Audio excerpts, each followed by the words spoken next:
Hi there, I'm David Letterman, and welcome to the show. I guess most of you watching at home are probably watching on television. You know, it's an interesting thing about watching a television show. Do you really think you're watching a show that you want to watch when you're watching a show? No. No, you're not watching a show you want to watch. You're watching a show that some high-powered television executive wants you to watch. Well, all of that is going to change tonight because we are going to have our fine studio audience vote on what they would like to see on this television program. Yes, that's right. Through their applause, measured on this ultra-sensitive piece of equipment, we are going to construct America's first custom-made television program. For example, category number 1. Voting now with your applause. What would you like to see me wear on tonight's program? A gray double-breasted jacket. Okay. The ultra-sensitive piece of equipment registering not much. Selection B, a blue double-breasted jacket. A little better. C, what I wore to work today.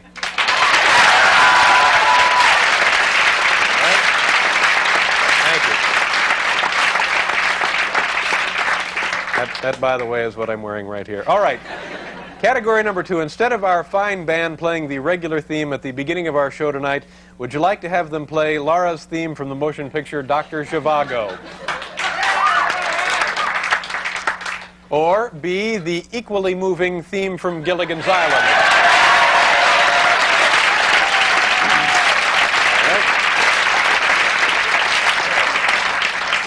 Doing a lot of important work here tonight, aren't we? Yes, sir. All right, number 3. Instead of showing the regular opening montage of New York City street scenes, would you like us to show tonight a montage depicting America, this beautiful country of ours? Or B, photo highlights of Bill Wendell's vacation?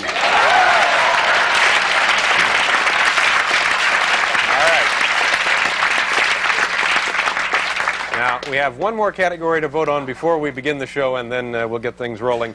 Who would you like to hear do the opening announce for the show tonight? Our announcer, Bill Wendell?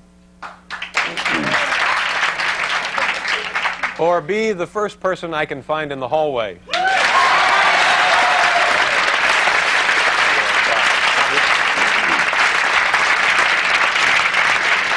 All right, Bill. Hang on. Do you have the copy for the opening, Bill? All right, I'll be right back. We need the first person we can find. The first person, this guy. Excuse me. Come here a second. Hi, what's your name? Bob, you got a second? I guess so. We need somebody to open the show here. Just walk this way. You're a page here, is that correct? No, not quite. What are you? Traffic coordinator. Traffic coordinator. Dressed like a page. Well, it's kind of... all right, Bob, this is Bill Wendell, our announcer. Bill, just give him the copy. Okay, put that in your ear. And, boil that before you put it in there. Okay, here now, summarizing the clothing. I get to dress the way I am here, the way I came to work. Our opening theme now will be Gilligan's Island music. The opening photo montage will be highlights from Bill Wendell's vacation. Our announcer is not Bill Wendell, but the first guy we could find in the hall. And by the way, let me point something out. This man is not a page. All right. Are you all set, sir? I'm set. You all set? You folks ready? All right. Let's begin our custom-made show.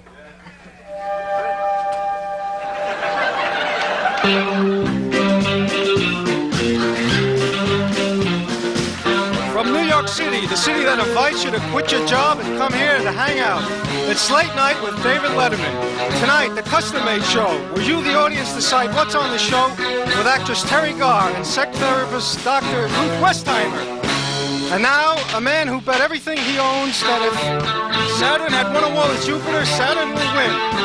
But soon will we get the bitter victory. David Letterman!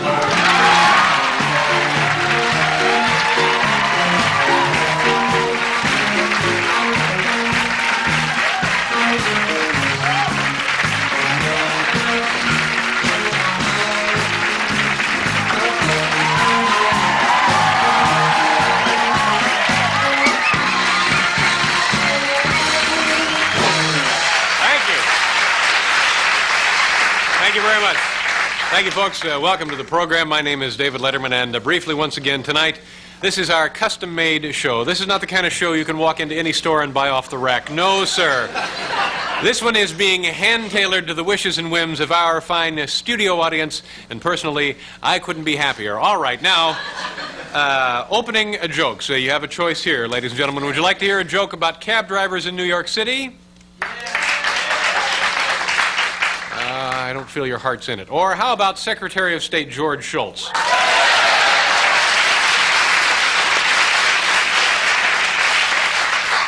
I kind of had a hunch it would be. All right, here is our joke about Secretary of State George Shultz. He now says that we should let Grenada serve as a lesson to everyone that the United States government will go anywhere to protect Americans who cannot get into regular medical school.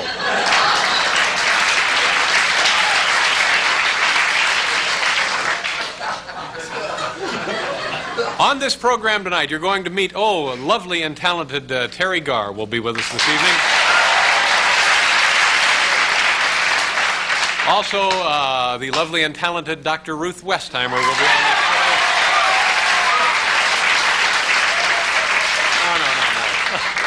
show. No, we were not voting on their relative loveliness and talents. Now, say hello to our good friend, you know him, you love him, Mr. Paul Schaefer. Paul. David, thank you so much. You look just fabulous. I just want to say this, in the spirit of the custom-made show, I will do anything that any woman in the audience wants me to do after the show. So that's going to be my contribution. That's darn nice of you, Paul. Okay. Nice to see you. How's everything? Everything is good. I'm looking forward to seeing we what got a great happens. show here. Yeah, what happens. And of course, Steve, the audience. Nice to see you, Steve Jordan, our drummer, with us. How about Steve's new haircut? Is that a new haircut, Do we have Steve? enough time to dwell on it for a minute? It's flat on the top. Did the audience vote on that one also? No, it's a nice-looking haircut.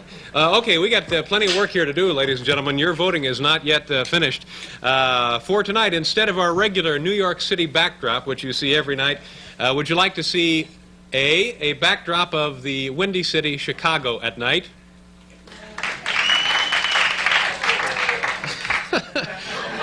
Please, ladies and gentlemen, no whistling. This thing is so sensitively calibrated. All right, B, a woodland scene backdrop.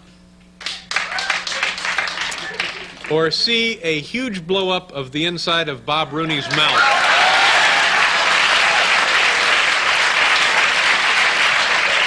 right. I have a feeling we're all going to be deeply sorry. All right, bring in the huge blow-up. Oh, my God. Okay, well, that's being put into place. Also tonight, when a pencil is thrown through the window, instead of using the normal crashing of glass sound effect, should we use the sound of two large dogs fighting? The sound of one large dog and one small dog fighting? Or the sound of sizzling bacon? Is that close? What was that? Sizzling bacon. Sizzling bacon, you got it.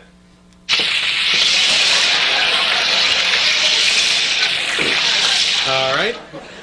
Moving on now for tonight's, oh my God. Paul, give me that giant tube of Banaka, will you? For tonight's show, should the interviews be conducted using our regular desk and chairs?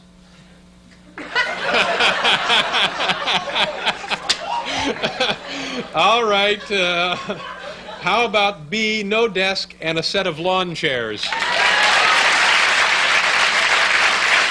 Okay. No desk, but the set of lawn chairs. So if you guys can come on in here and just do what you need to do. And we have a fine show. Dr. Ruth will be here, also Teri Garr. And when we come back from commercial, we're going to decide, let you folks decide, who would you... Oh, certainly, I'm sorry. Are you guys with the show? So we're going to let you decide through your vote who you would like to have as our first guest, either lovely Teri Garr or lovely Dr. Ruth Westheimer. So all of the... Oh, this is shaping up just great, isn't it? This is like the garden department at Lamston's, isn't it? Okay, we're going to pause for a commercial. We'll be right back to vote on who gets to be our first guest.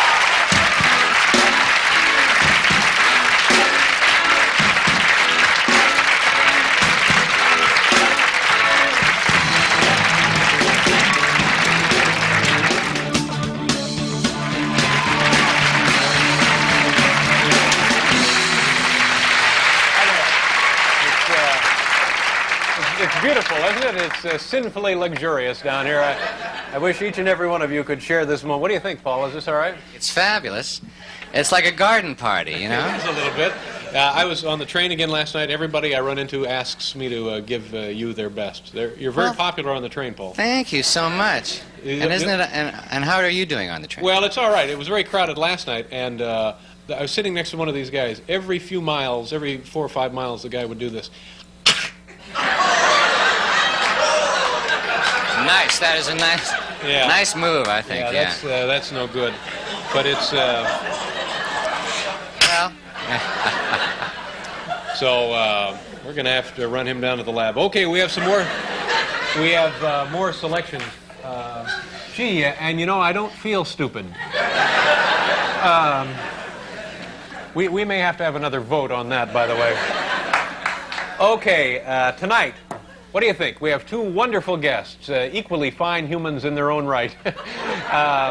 Would you like to see as our first guest tonight the lovely and talented fine actress nominated for an Academy Award, Dr. Ruth Westheimer? No. Miss Teri Garr.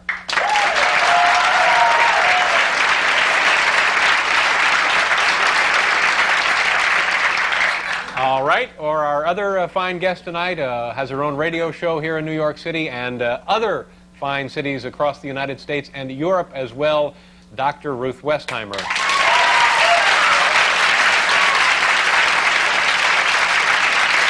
All right, what is it? Dr. Ruth. Dr. Ruth will be our first guest, folks.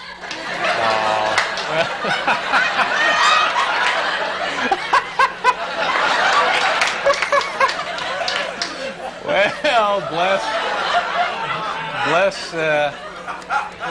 Probably seen the last of Terry. Well, okay, Dr. Ruth will be our first guest. Let me get the information here. She is the author of Dr. Ruth's Guide to Good Sex and host of her own radio show called Sexually Speaking. She has been recently inducted into the New York Academy of Medicine, and we're delighted that she could be here with us tonight. Please welcome Dr. Ruth Westheimer.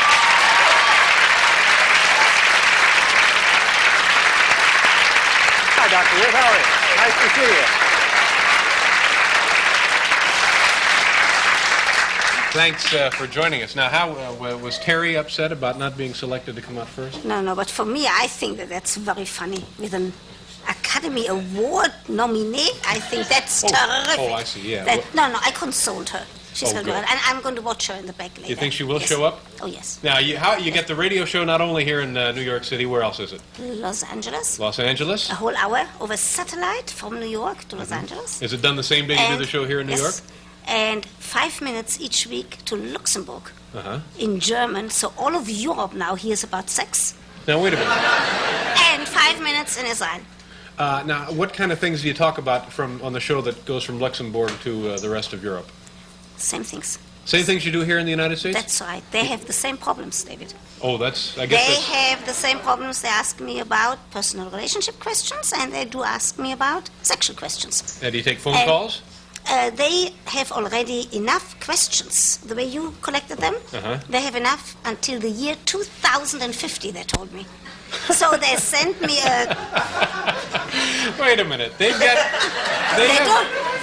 That's what they told me. And what they're doing is they give me one question per week. And then I answer it. One question a week, and you got enough until the end of the century? That's right.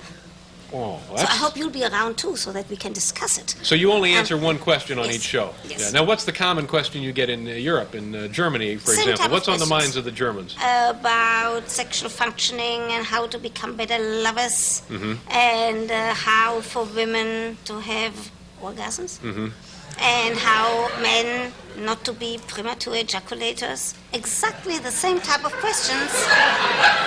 Same stuff. How is your book doing? I know you have a book. It's doing well. Guess what? What? That's interesting because it has now been translated into German. It's being translated into Japanese, French, and Turkish. Wow. Which is really terrific because it shows, seriously speaking, it does show that sex is a concern of everybody, of Arabs, of Jews, of everybody in this world, even on the David Letterman show. And it's doing nicely. Yeah. And the other thing is that I might have a television program, but it's on another channel. Channel. I don't want to talk about it. When will you know about that? Soon. I promise I'll tell you. Okay. And you were inducted into the Academy nice. of Medicine. Yeah, that's nice. That's big-time stuff, yes, isn't it? Yes, Yeah. because I'm not a physician, and you have to be voted upon. And what I love is, despite the fact that I'm having a lot of fun, you see that, that I also just published a chapter in a medical textbook, which means that I'm continuing keeping my academic credentials and the other stuff. Okay. You know that they love you at that college that I mentioned before. We'll mention it again. Oswego. Oh, they're going to be Upstate very New York. happy because you wore a T-shirt. That's right. I'll wear almost anything. Are we gonna do audience questions now? Is that what we're doing here? We'll go to a commercial, and then you're going to answer some questions from our studio audience. This will be a lot of Would fun. love Okay, come on back, folks. After this, we'll talk with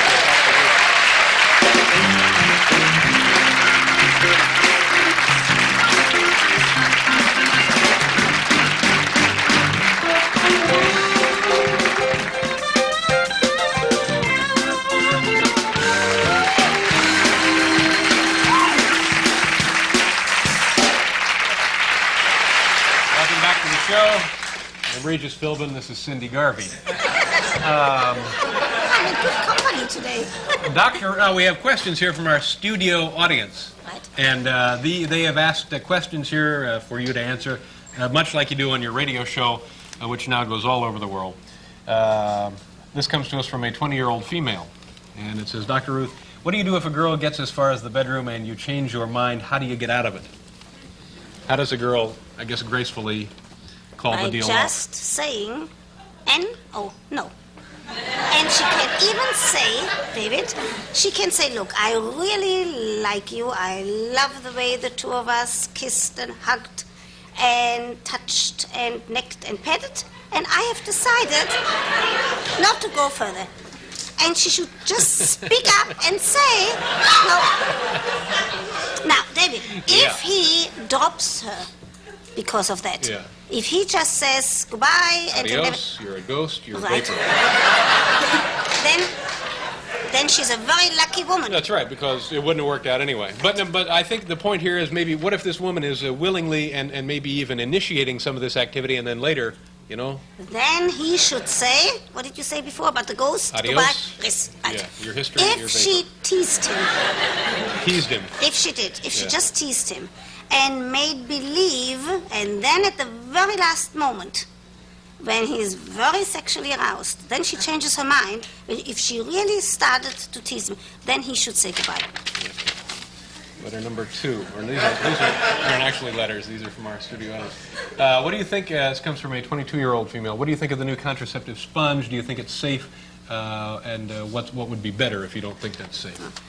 Until we have more data available. More what? Data. Scientifically.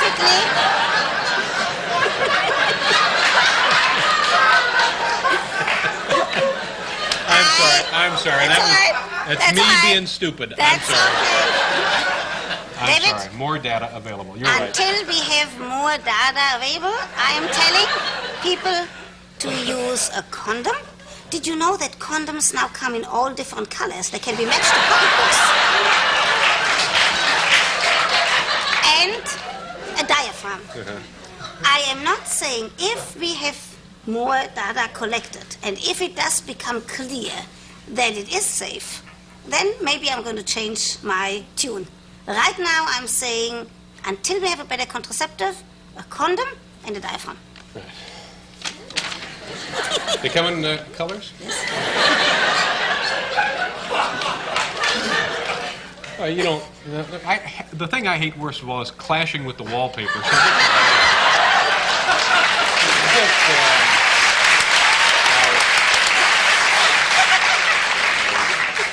So here we have another question about the G-spot, where that kind of came and went, didn't it, so to speak? Stop it. Stop it. Oh, no, wait a minute. I know. Please. I know. You're right. You're right. I'll take myself out of the game. No, I want you to stay in the game. How do you feel about the G-spot controversy, a 27-year-old female? Right. I am saying it's good that she asked it, because I am saying the same thing that I said about the sponge. We don't have data yet. And you know what? I already hear women saying to their husbands, "You stupid, you don't find my G-spot." Or they say to me, they have now tried for 2 months, sure, and they can't find it. Yeah.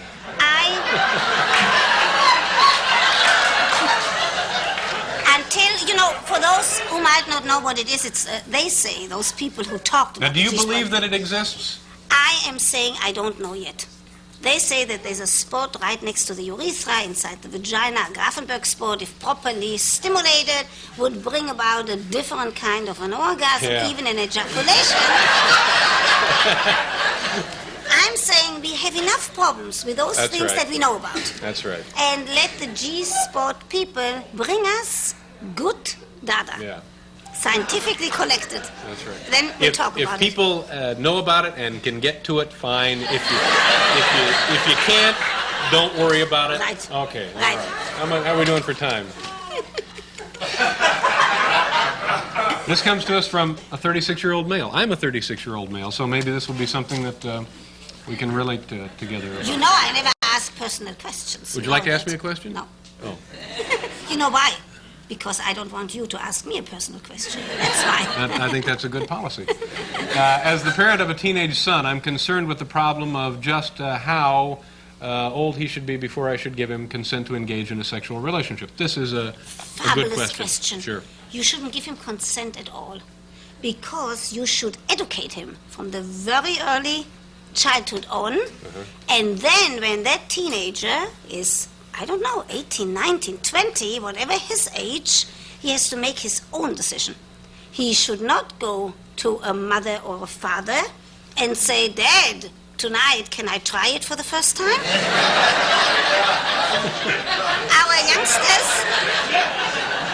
youngsters' sex life is their business, and parents' sex lives is our business. Yeah. And the foundation of what ought to be done and when and how ought to wait until the night of the wedding should be laid. That foundation has to be laid much earlier. Okay. All right. We don't have time for another one. Okay. All right. Ruth, it's nice to see you again. Thank you so much. Thank you very much for being here. Ruth Westheimer, folks. Stay right there a second.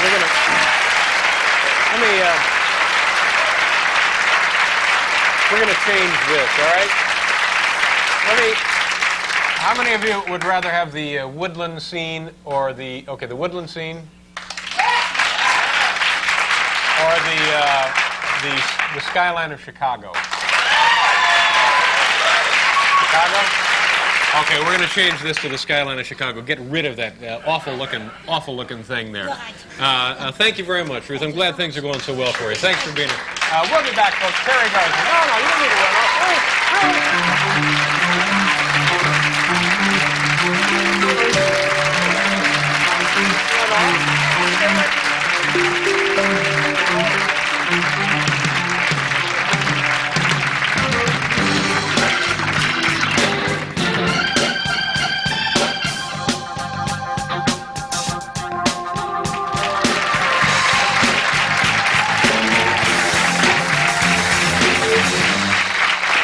To the show, folks. Tomorrow, comedian actress Andrea Martin will be here. Pitcher Gaylord Perry and winners of the Harvest Moon Ballroom Dance Contest, Rick Detries. That can't be his name, is it?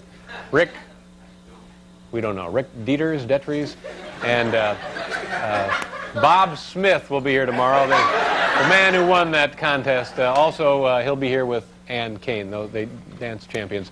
Okay. Also tomorrow, you're going to want to circle your TV guide for this. Larry Melman is going to the Port Authority here in New York City to greet travelers as they arrive from all over the United States. That'll be tomorrow.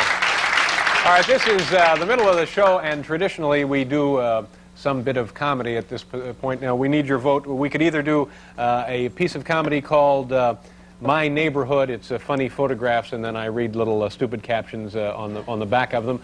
Or we could get Larry out here, put him in a bear suit, and let him wander the halls of NBC.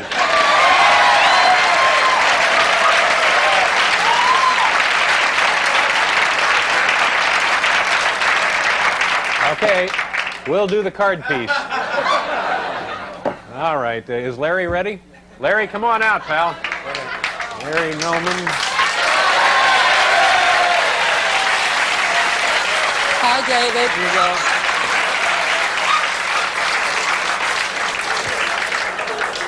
go. Larry, why don't you go ahead and strip down? I'll get the talc. Eric, come on out, and this is Eric Anthony, folks. He's going to assist Larry in dressing. Yeah. First, he's taking his shoes off. Have you ever worked in a bear suit before? No, David. Are you excited about this? Yes, David. Mm-hmm. And you're going to the bus terminal tomorrow, huh? Yes, David. Yeah. That'll be a lot of fun, don't you think? Oh, yes. Yeah. How are we doing there? Well. Now, when you get out in the hall, we just want you to go out and kind of mingle with the rest of the folks here at NBC. Ready for that? I have the head. Leave it there. All right. Okay, is he about set? About set. Okay, here we go. There's the head. This is bulletproof comedy here, folks. This is you might want to wake the neighbors if you haven't already. Now, can you see in there okay? Yeah, I can see out of one eye, yeah. If you see Teri Garr, apologize to her again for us. Sure. All right. Yeah. You all set? Sure. Okay, let me help you down here. Okay. Paul, can you... Paul, can we have just a little piano music here? There's Larry. Larry, how you doing? Terry, we're very sorry about this. Well, hello there. How are you? Good to see you. Hi. Hello. How are you? Hi, nice. Hello, everybody.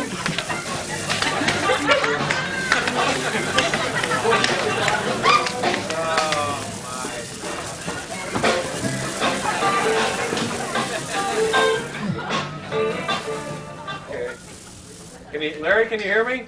What am I going to do now?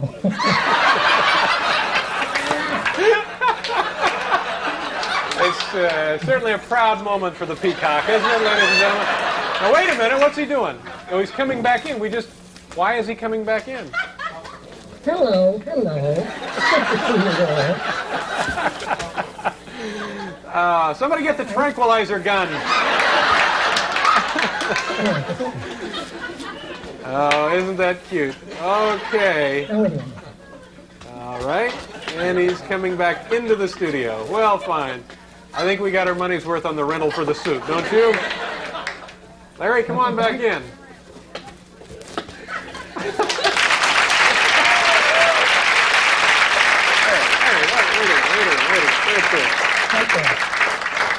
That was the most pathetic thing I've ever seen. Are you all right? All right, and tomorrow... Nice job, Larry. Oh, bless his little heart. We'll be right back with Teri Garr. Go on back out there.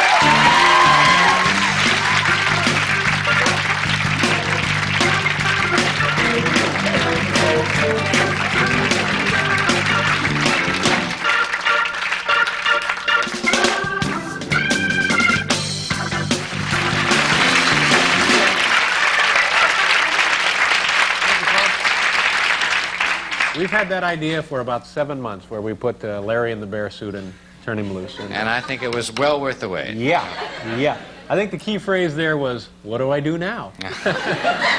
Too bad that hadn't occurred to any one of us prior to tonight's show, but although I guess we still could show you these. These are those crazy cards we talked about. This is Old Man Van Keller owns the local department store, and his 4 boys are spoiled rotten. They can't even have a snowball fight without showing off their oh-so-expensive private armored division. What do we do now? All right, let's bring out our... this is a wonderful person. We're always happy when she's on this program. fine actress and a lovely person. She has delighted audiences in such films as Tootsie and Mr. Mom, and will soon be seen on the Hallmark Hall of Fame's production of Winter of Our Discontent. Please welcome Teri Garr. Hey, how are you? Nice to see you. How are you? You look, oh God, I'm sorry. I'm sorry. Well, your ring. I'm sorry. I'm sorry. I squeezed it a little harder than I should have. I'm awfully sorry. A little over anxious, aren't you, Dave? I'm eager, and I don't want you to be upset. Nice to have you on the show again. It's nice to be back. The Hallmark Hall of Fame. This is a very prestigious thing for you, isn't it? You think so? Oh, sure. That's well, yeah, it is. Yes, it is. I'm impressed. Winter of Our Discontent. And tell me about that. This is a famous play, isn't it? No. Did you go to college or what? Well, I went to Ball State, so that's. Oh, that's right, Ball U. That's what it's called.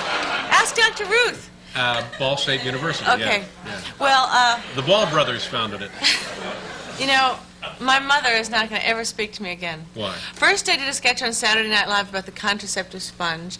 Now I'm on this with Dr. Ruth, bless her heart, and looking for the G-spot and all that stuff. Yeah. And now I say that what I just said. Yeah. Well, anyway, Winter of Our Discontent is, I might as well talk about it since this is the end of my career. No. Okay, all right. Well, what do you mean it's the end of your career? Why do you say that? Well, you know, many people advised me not to do this show. Now this hurts. This hurts me deeply. Now, who told you not to be on the show, and why? Most professional people that are in the business said for me not to do it, that I was spreading myself too thin. Oh, that's silly. Sort of becoming like the whore of Babylon. I'm doing all the shows and stuff. No. Now, the last time you were on the show, it's been 4 months at least. No, it hasn't. it was a month or so. But anyway, most people told me not to do it. The only person, my doctor advised me to do the show. So, so I'm doing Based it on that what? Why did you go to For the my doctor? health. Are you feeling ill? Well, please don't ask. Oh, not feeling well? No, I'm feeling fine. All right, look. Now it's the can of peas that's opened up. I might as well spill it. Okay, please I do. had these things called lipomas removed from my body. Ooh. It's completely stupid to talk about, but that's so I went to a doctor to have him look at it.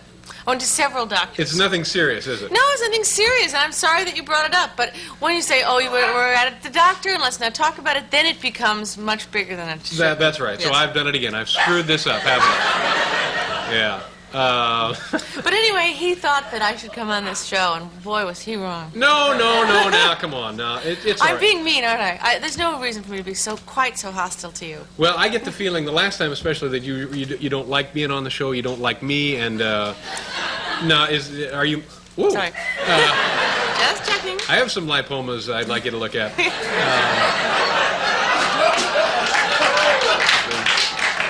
Now, even they're moaning back there, so it's out of control. But you're not mad at me, are you? No. I guess not. I mean, you only can do what you can do. I'm sorry. Let me now talk about whatever I'm supposed to plug here. Okay, but just let me say that I think you're one of my favorite actresses. Really? And I love you on this show and anything you do. I thought you were terrific in Mr. Mom. And Oh, right, yeah, thanks. yeah. I mean, thanks. I just feel like, boy, I didn't take losing the audience contest that well, to tell you the truth. I think, I come out here and talk about my career and me, and I. People don't care. They'd rather see sex stuff and G-spot and teenage boys and, I don't blame you. If I was, I'd vote for that, too. So, but anyway, I took it sort of personally. Anyway. Well, you shouldn't. We're just goofing around, having fun, trying to have fun. Yeah, I know. We're doing the best we can. I loved Larry Budd and the... Yeah, it was great, wasn't it? Now, Mr. Mom turned out to be the hit of the decade, the runaway hit of the smash hit of the decade. It's so shocking, isn't it? Well, no, it's you and Michael deserve that, don't you think? It was a nice movie. Did you ever see the movie, by the way? No. Oh, that's right. The last time I was here, Last it was time just you were here, coming you out. had not seen the movie. I saw half of it. Really? Yeah. And then I fell into a deep sleep. I I wasn't awakened for 3 or 4 days. Now, do you see Michael much? Do you see a lot of him? Well, actually, on my way here, he sat next to me on the plane. It was just an accident, coincidence, and we came together on the plane. And we, oh, never mind. Anyway, it's that doctor. Oh. No. Do you ever fly on the, I'm going to try and get out of this. Did you ever fly on American Airlines? Oh, yeah. It's a favorite. I've flown them. In first They class- did me a huge favor last time I was on that airline. You probably can't say that, but they did. They did? What'd they do? Well, I was flying with my dogs, and halfway we were over Denver, and I was worried that the dogs didn't get on the plane. So I contacted the stewardess, and she said, well, let me go up and talk to the captain. And the captain went up, and while he should have been flying the plane, he radios back to New York to inquire about my dogs. I thought that was great. That is great. A 600,000-pound jetliner, and he's talking about my dogs. I thought that was great. That is great. Yeah. Okay, well, Terry, we have to go away for a commercial. What? A commercial, Oh, but we'll be right back. Okay. You bet.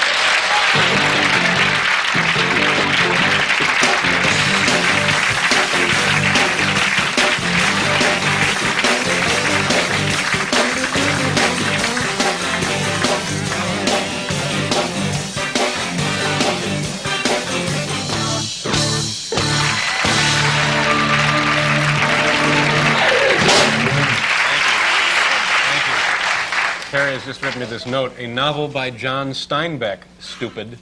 Thank you. I stand corrected. I'm sorry about that. Now, this is the winner of our discontent. Now, I'm sorry to interrupt you about your airplane story. You and Michael are on this airliner flying. Where are you going? From L.A. to New York. Yeah. He's here doing a top-secret job, something Whoa. for the government and Woody Allen. And, I know, it's strange. But anyway, I was going to tell this funny story, and now it seems like it's probably not that funny, but they serve, they have, at the end of the, oh, it's so, I can't do this stuff. What's the matter? Well, I mean, I think of stuff that I'm going to say, and then when I'm much better when I don't plan it. People say, you should plan what you're going to say. When I plan what I'm going to say, I feel like, okay, here I'm going to say a story. Well, it's fine. It's going along just fine. Oh, I can tell. It's just going along fine. Well, anyway, they serve ice cream at the end of the dinner on the plane, and it always says the ice cream festival. Right. So Michael and I were very happy that we were in time for the ice cream high school. You see how I can't do it? We were in time for the ice cream festival, and some of the jokes that we made up about it were, after they have the ice cream festival, they have a conga line to the plane about the ice cream, and the ice cream festival is a result of the great ice cream wars of 1810 that lasted for 3 days, and now they have this festival on American Airlines. That's all. There you go. I'm no good at that. No, that's great. Yeah, thank you. I'm encouraged. I'm very encouraged. Oh, that's good. That's very nice. Yeah. Now, I read something about you this afternoon that I thought was sweet and also kind of sad. Your mother is has been most of her life a wardrobe mistress, Yes. right? So she's worked in show business on and on and on. Oh, And when yeah. you were a kid, she provided you with clothing, didn't she? Sometimes she did, yes.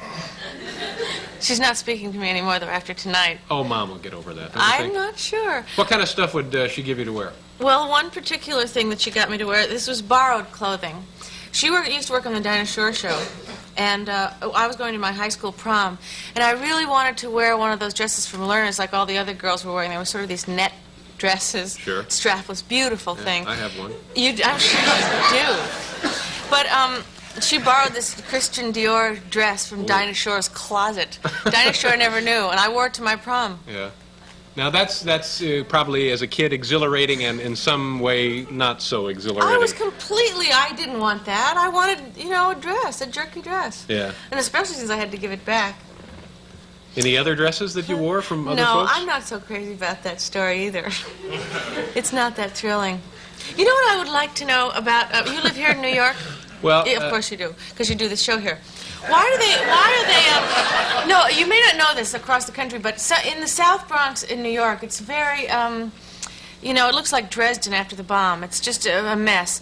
And I've been seeing this thing on the news every night about they're going to the South Bronx and they're putting decals in the windows and flower pots and stuff.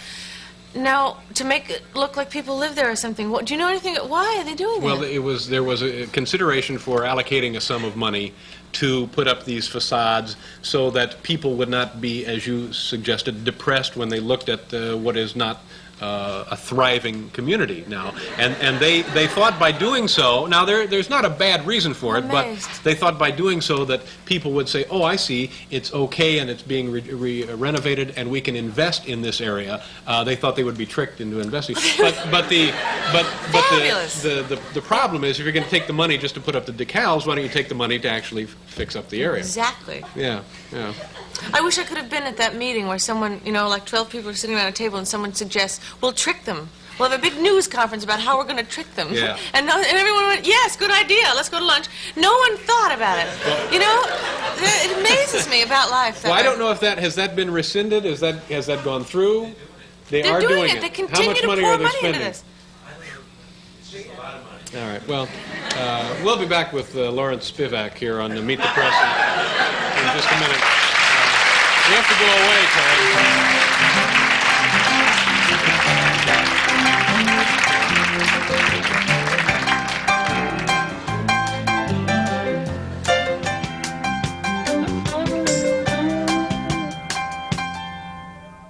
Hotel accommodations for most guests of Late Night with David Letterman, furnished by Berkshire Place, a Dunphy Classic Hotel, in exchange for this announcement. For reservations at Dunphy Hotels in the U.S. and Europe, call toll-free 800-228-2121. Hi, welcome back. Terry and I are having the most fun. Now, will you come back and please be on the show? Now, you're not steamed again, are you?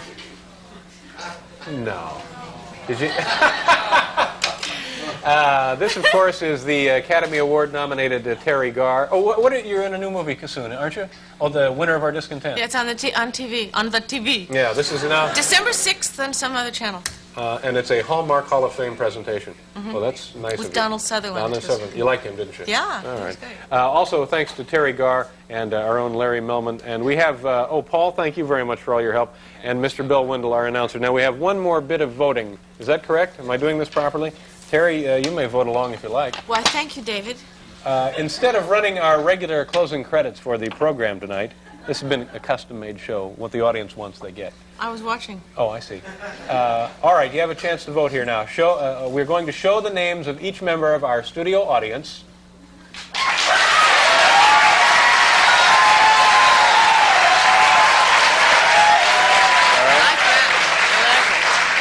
Or we're going to just end the program early and let everybody go home. No contest. No, it's not a contest. All right, how do we do this? Is everything ready to go for this? Okay, thank you very much. We'll see you tomorrow night. Who's here tomorrow night? Andrea Martin from SCTV and Gaylord Perry. Have a good night, folks. Thank you very much for having us.